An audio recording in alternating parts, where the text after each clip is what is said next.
What terrifies a married man when he starts wanting you, sound Carl Jung. Have you ever noticed how a married man's eyes change the moment he realizes he's crossing an invisible line with you? There's a specific terror that flashes across his face. Not guilt, not shame, but something far more primal and disturbing that Carl Jung spent decades studying. Picture this. He's laughing at your jokes a little too hard. His messages arrive at odd hours. He finds excuses to be near you. Then suddenly, overnight, everything shifts. He becomes distant, almost cold. He avoids eye contact. Something inside him has awakened, and it absolutely terrifies him. What you're witnessing isn't just fear of getting caught. It's something far deeper, something Jung called the confrontation with the shadow, a psychological crisis that can shatter a man's entire sense of identity. When a married man starts wanting you, he's not just risking his marriage. He's facing a terrifying truth about himself. He's spent his entire life avoiding. Today, we're exposing the 8 psychological terrors that consume a married man when desire pulls him toward you. What you'll discover will change how you see these situations forever. 1. The mirror. He cannot escape. Jung discovered something disturbing about human psychology. We project onto others what we refuse to see in ourselves. When a married man develops feelings for you, you become a living mirror, reflecting back everything he's been hiding from. Every conversation with you, every stolen glance, every racing heartbeat forces him to see aspects of himself he's kept buried for years. This mirror shows him a version of himself he doesn't recognize. The responsible husband and father starts seeing someone capable of betrayal. The man who always does the right thing faces someone willing to destroy everything for a feeling. The person he believed himself to be crumbles against the reality of who he's becoming. This isn't just uncomfortable self-awareness. It's a complete identity crisis happening in real time. What makes this so terrifying is that he can't look away. You're there in his thoughts when he's lying next to his wife. You're present in his mind during family dinners. You haunt his consciousness during important meetings. The mirror follows him everywhere, and no amount of distraction can make it disappear. He tries to focus on work, throws himself into family activities, keeps himself busy, but the reflection remains, constant and unforgiving. Jung called this the shadow confrontation, and it's one of the most painful psychological experiences a person can endure. The shadow contains all the parts of ourselves we've rejected, denied, or hidden away. For a married man, this often includes his capacity for selfishness, his dissatisfaction with his choices, his hunger for excitement, and his willingness to hurt others for personal desire. These aren't abstract concepts anymore. They're living realities staring back at him through every interaction with you. The terror intensifies because he realizes he can't undo this awareness. Once you've seen yourself clearly, you can't unsee it. He's crossed a psychological threshold where ignorance is no longer possible. He knows what he's capable of now, and that knowledge changes everything about how he sees himself and his life. 2. His carefully built identity crumbles. Most men spend decades constructing an identity brick by brick: the good husband, the reliable father, the trustworthy friend, the moral man. These aren't just roles, they're the foundation of how he understands himself and how others see him. When desire for you enters his life, every single brick begins to crack. The structure he's spent years building starts collapsing, and the terror of watching this happen is overwhelming. This identity wasn't built casually. It came from years of choices, sacrifices, and commitments. He turned down opportunities for excitement to be responsible. He chose stability over passion. He made promises and kept them, built trust through consistency, earned respect through reliability. His entire sense of worth is tied to being this person. Now suddenly that person feels like a costume he's been wearing, and underneath is someone he doesn't know and isn't sure he wants to be. The collapse accelerates because every thought of you contradicts who he believes himself to be. A faithful man doesn't fantasize about someone who isn't his wife. A good father doesn't risk his family for desire. A man of integrity doesn't entertain possibilities that require deception. Yet here he is, doing all these things, and each one chips away at the identity he's clung to for so long. What Jung understood is that these carefully constructed identities are often built on repression rather than genuine self-knowledge. We become who we think we should be, not who we actually are.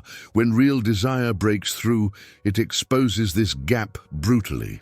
The married man realizes he's been living someone else's version of a good life, following a script written by society, family expectations, and fear rather than authentic choice. The terror reaches its peak when he understands there's no going back. Even if nothing physical ever happens with you, the psychological damage is done. He can't believe in his own identity anymore. The certainty about who he is has evaporated. He's left floating in an uncomfortable space where his old self no longer fits, but a new self hasn't emerged yet. This psychological limbo is exhausting and frightening in ways most people never experience. If you want to understand what truly terrifies a married man when he starts wanting you, and how this fear exposes the shadow he can't control, the Jung method is fixed in the first comment. 3. The wife becomes a stranger. Something deeply unsettling happens in his home. The woman he's lived with for years suddenly feels unfamiliar. He looks at his wife and realizes he's seeing a stranger. Not because she's changed, but because his perception has shifted completely. This psychological distance creates a unique kind of terror because it happens so quickly and feels so irreversible. He starts noticing things he'd stopped seeing years ago, the way she moves through their home, the routines they've fallen into, the conversations that loop on familiar topics. The comfortable silence that once felt peaceful now feels empty. The intimacy that once satisfied him now feels inadequate. It's not that she's done anything wrong, she's exactly who she's always been. But his capacity to connect with her has been compromised by his feelings for you. This creates an unbearable living situation. He's sharing a bed with someone who suddenly feels like a roommate. He's having conversations that feel hollow because his mind is elsewhere. He's going through the motions of marriage while feeling completely disconnected from the person he married. The guilt of this emotional absence is crushing, but what terrifies him more is that he can't force the connection back. He can't make himself feel what he used to feel. Jung explored how we often marry projections rather than real people. We see in our partners what we need to see, what completes our psychological picture of ourselves. When a man's psyche shifts dramatically, as it does when he develops feelings for someone new, these projections collapse. He's suddenly seeing his wife without the filter of his previous needs and projections. She becomes visible as her own person, separate from his psychological needs, and this clarity is disturbing rather than enlightening. The terror deepens when he realizes this distance isn't temporary. He keeps waiting to wake up and feel normal again, to look at his wife and recognize the feelings that used to be automatic. But days pass, then weeks, and the strangeness remains. He's trapped in a home that no longer feels like home, next to a person who no longer feels like his person, unable to explain what's changed or how to fix it. 4. He sees his father's mistakes. Every man carries his father's story in his bones, whether he wants to or not. For many, this includes witnessing infidelity, broken promises, or families torn apart by desire. These memories sit dormant for years until suddenly they're not memories anymore. They're prophecies. When a married man starts wanting you, he sees himself becoming exactly what he swore he'd never be. This realization brings a specific terror that goes beyond personal fear into generational dread. He remembers being a child, watching his mother cry, or sensing tension he couldn't name, or learning years later about betrayals that explained so much. He remembers promising himself he'd be different, better, more honorable. He built his entire approach to marriage and family around not repeating those patterns. Now here he is, feeling the same pull, facing the same temptations, making the same rationalizations his father probably made. This isn't just about repeating mistakes, it's about understanding them.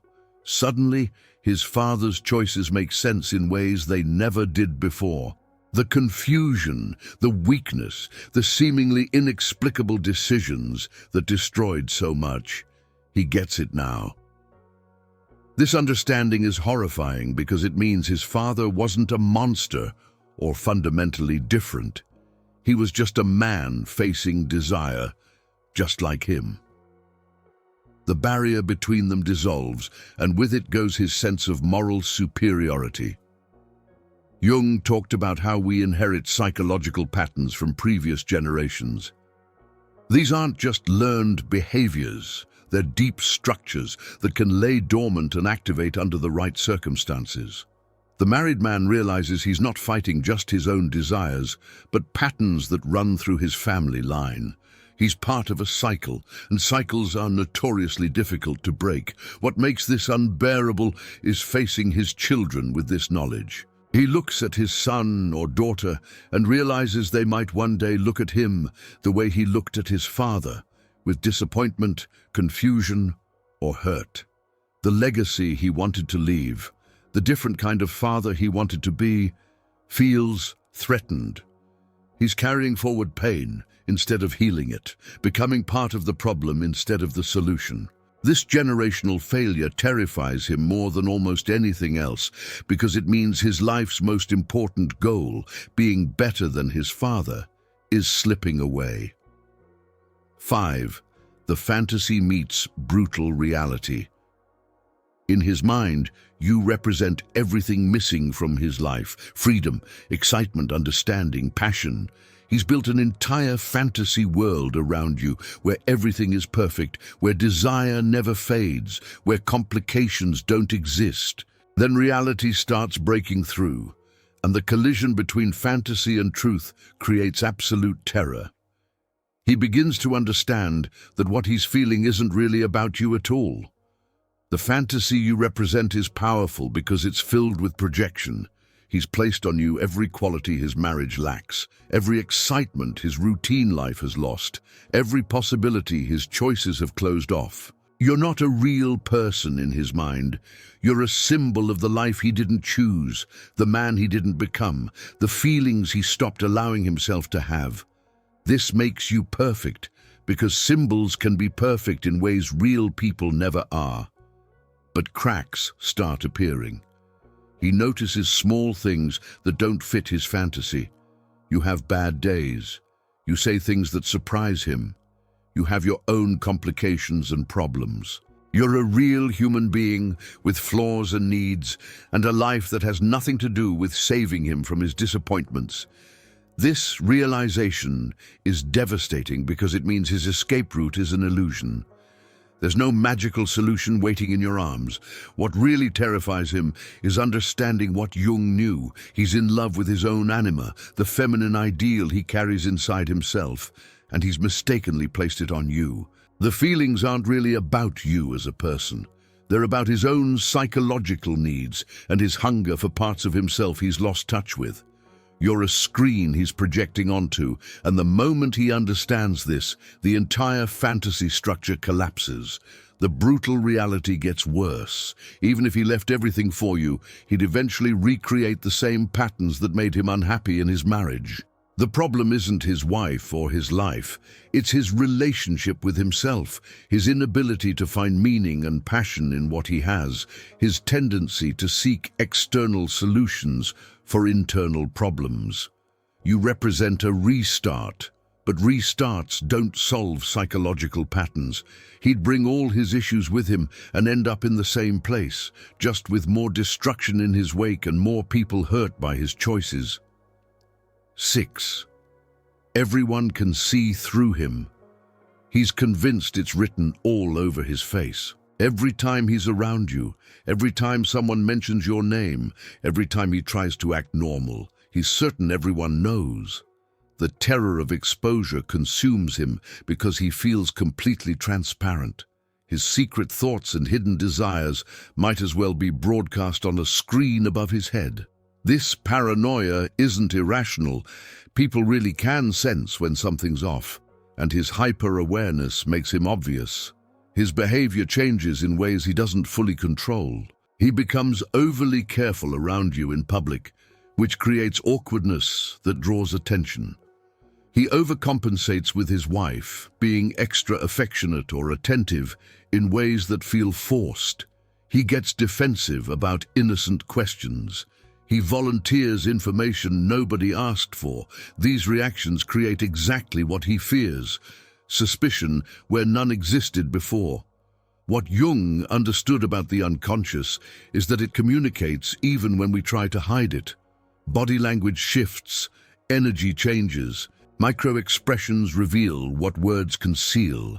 The married man's unconscious is screaming what his conscious mind is trying to hide.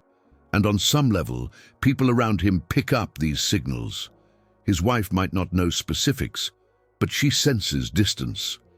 His friends notice he's distracted. Colleagues pick up on tension. The terror intensifies in social situations where you're both present.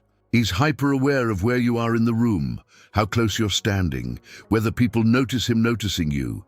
He's monitoring his own face, his tone, his reactions, trying to appear normal while feeling anything but. This constant self-surveillance is exhausting and actually makes him more suspicious-looking. Natural behavior becomes impossible when you're this self-conscious. His imagination runs wild with scenarios of discovery. He pictures confrontations, accusations, the moment everything unravels. He rehearses explanations that don't exist because there's nothing innocent to explain, just feelings that shouldn't exist and thoughts that betray his commitments. The fear of exposure becomes a constant background hum in his consciousness, making every interaction feel dangerous and every moment feel like it could be the one where everything falls apart. He's living in a state of perpetual anxiety, waiting for the inevitable moment when his internal chaos becomes external reality. 7. He's losing control of his own mind. The most terrifying thing isn't what he might do. It's realizing he no longer fully controls his own thoughts. His mind has become a battlefield where desire fights commitment, fantasy battles reality, and he's just an observer watching the war unfold. This loss of mental sovereignty frightens him more than external consequences, because it means he's not who he thought he was. His mind has its own agenda now, and he's losing the ability to direct it. He tries thought suppression, but it backfires spectacularly. Every attempt to not think about you makes him think about you more intensely. It's the classic psychological trap. The forbidden becomes irresistible precisely because it's forbidden. He sets rules for himself, boundaries about what he'll allow his mind to do, but his thoughts ignore these rules completely. They arrive uninvited, especially at the worst possible times, and refuse to leave when commanded. His concentration collapses. Work that used to engage him feels pointless. Conversations drift away from him mid-sentence. He reads the same page multiple times without comprehending a word. His mind keeps returning to you like a compass pointing north, automatic and unstoppable. This mental fixation isn't romantic. It's disturbing evidence that he's not in charge of his own consciousness anymore. Jung knew that the unconscious is far more powerful than the conscious mind. When unconscious desires reach a certain intensity, they take over. They create intrusive thoughts, compulsive behaviors, and emotional states that override rational decision-making. The married man is experiencing this hostile takeover of his psyche, and it's terrifying because all his life he's believed he was the master of his mind. This illusion is shattered. His thoughts go where they want, despite his best efforts to control them. Sleep becomes another battleground. Dreams featuring you become frequent and increasingly vivid. He wakes up feeling guilty for things that only happened in his unconscious. His sleep quality deteriorates because even rest offers no escape from this internal chaos. The exhaustion compounds everything else, making him less capable of managing his emotions and thoughts during waking hours. He's trapped in a cycle where loss of control breeds more loss of control, and he can see no way out that doesn't involve either complete surrender to what he's feeling or a brutal, probably unsuccessful, war against his own psyche. Neither option feels survivable. 8. The point of no return approaches. There's a moment in every affair of the heart, emotional or physical, where return becomes impossible. The married man senses this point approaching like a train he can hear but cannot stop. This is the ultimate terror, knowing he's moving toward a threshold that once crossed will change everything permanently. There's no rewind button, no undo option, no way to unknow what he'll know or unfeel what he'll feel. The point of no return looms ahead, and every interaction with you pulls him closer. He tries to identify exactly where this line is. Is it the first time he admitted his feelings to himself? The moment he fantasized about a life with you? The first text message that crossed from friendly into something else? Or is it still ahead in a potential confession, a first touch, an irreversible action? He can't locate the boundary precisely, and this ambiguity makes him feel like he might have already crossed it without realizing. Maybe there's no way back already, and he's been living in denial. Jung understood that transformation often requires destruction.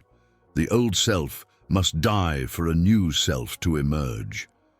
The married man senses he's at this kind of threshold. Moving forward with his feelings means destroying his current life. Pulling back means destroying the possibility of this connection with you. Either way, something dies. The person he was before meeting you is already gone. He can't return to that innocence. But fully becoming someone new requires devastating choices he's not sure he can make or live with. The terror of this approaching point creates paralysis. He can't move forward without catastrophic consequences. He can't move backward because that path has closed behind him. He's frozen in an impossible present, knowing he can't stay here but unable to choose a direction. This paralysis itself becomes unbearable because life doesn't pause. Time keeps moving, circumstances keep evolving, and his indecision is itself a decision with its own consequences. What absolutely terrifies him is that the choice might get made for him. You might force the issue. His wife might discover the truth. His feelings might intensify beyond his ability to contain them. The control he thinks he still has over the situation could be completely illusory. The point of no return might not be something he chooses, but something that happens to him. And this loss of agency in the most important moment of his life fills him with a dread that never fully leaves, coloring every moment until something, anything, finally resolves this unbearable tension one way or another.